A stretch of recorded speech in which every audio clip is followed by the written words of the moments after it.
یو بل اعتراض هغه واردېږي او خلک مختلف قسمه شکوک او شبهات کوي. 23 رمضان المبارک په هغه شپه باندې د سورې عنکبوت او سورې روم تلاوت چې کوم دی دا خلک کوي. په دې باندې خلک څوک اعتراض کوي وي دا بدعت دی، څوک سوي مختلف قسمه شکوک او شبهات د مسلمانانو په ذهنونو کې چې کوم دغه اچي. نو دا خبره ذهن کې ځان سره کېدی وي چې د اهل سنتو د معمولاتو دا خبره ده چې دوی به په 23 رمضان المبارک په شپه باندې د سورې عنکبوت او د سورې روم تلاوت چې کوم دی دا باعث د اجر او ثواب چې کوم دی هغه ګڼي.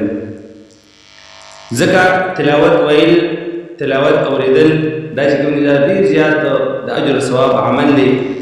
ډېر زیات به الله جل جلاله خوشحالېږي، اجر او ثواب الله جل جلاله د دغه انسان په عمل نامه کې لیکي.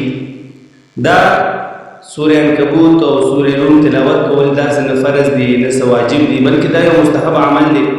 که چا د دغې سورتونو مبارکو تلاوت وکړو په دغه ورځ باندې د دغې نه علاوه، نو الله جل جلاله دغه انسان له ډېر زیات اجر ثواب د په عمل نامه کې لیکي. بل د 23 رمضان کې چې څوک د سورې عنکبوت او د سورې روم تلاوت نه خلق منع کوي او مختلف قسمه شکوک او شبهات د عام مسلمانانو په زړونو کې په ذهنونو کې مختلف قسمه شکوک او شبهات اچي، نو دا محض د حرکت شیطانی دی، دا بس د شیطان یو حرکت دی. امام غزالی رحمه الله تعالی په تفسیر خواص القرآن کې فرمایي چې څوک د دې سورتونو تلاوت وکړي نو دغه د اهل جنتو خلقونه. بل انیس الواعظین دا د فارسی یو کتاب دی، په دغه کتاب کې په 20 نمبر صفحه باندې کوم دی هم د دغه سورتونو فضائل هم دا شان ذکر کړي چې دا به د اهل جنتو نه وي.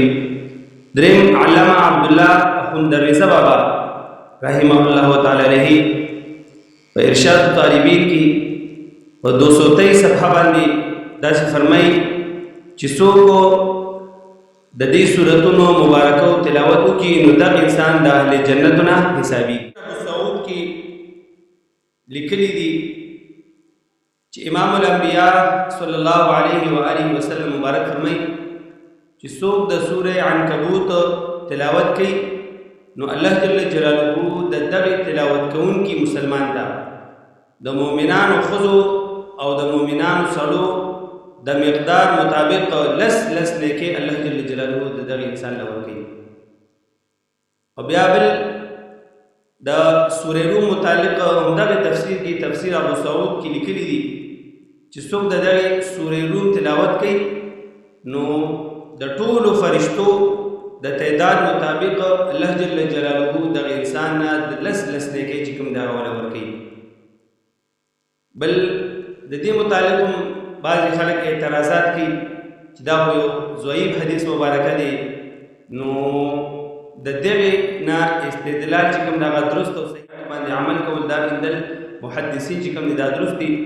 او د فضایل اعمالو کې ضعیف حدیث هم قابل عمل وي. دا خبره ذهن کې ځان سره کېدی وي چې ضعیف روایت هم دی او ضعیف روایت په فضایل اعمال کې دا سوي دا قابل عمل وي.